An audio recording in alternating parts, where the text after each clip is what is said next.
శ్రీ సత్యసాయి జిల్లా పుట్టపర్తిలో వైఎస్ఆర్సీపీ యువత పోరు కార్యక్రమం నిర్వహించింది. ఈ సందర్భంగా నిర్వహించిన ర్యాలీలో భారీ ఎత్తున విద్యార్థులు, యువకులు పాల్గొన్నారు. మాజీ మంత్రి ఉషా శ్రీచరణ్ నేతృత్వంలో ర్యాలీ కొనసాగింది.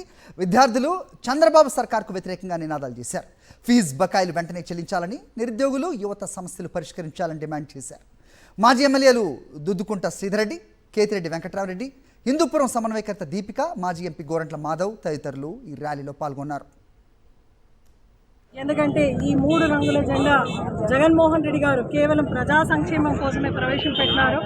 ఆ ప్రజా సంక్షేమం ఈ భారతదేశానికి ఒక దిక్సూచిగా నడిపించిన మహాన్ నాయకుడు, సంక్షేమ సామ్రాట్ మా జగన్మోహన్ రెడ్డి గారు.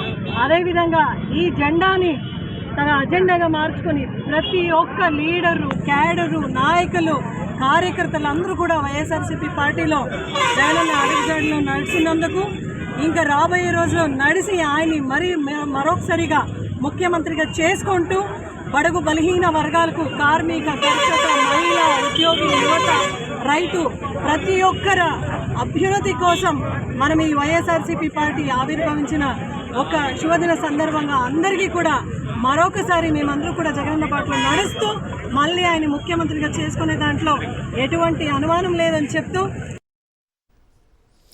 రాజమండ్రిలో యువత కథం తొక్కింది. వైఎస్ఆర్సీపీ యువజన విభాగం అధ్యక్షులు జక్కంపూడి రాజా ఆధ్వర్యంలో భారీ ర్యాలీ నిర్వహించారు. పెద్ద ఎత్తున యువత, వైఎస్ఆర్సీపీ కార్యకర్తలు తరలి వెళ్లారు. చంద్రబాబు మోసాలపై నిరసన తెలిపారు. ఫీజు రియంబర్స్మెంట్, నిరుద్యోగ భృతి ఇవ్వాలని డిమాండ్ చేశారు.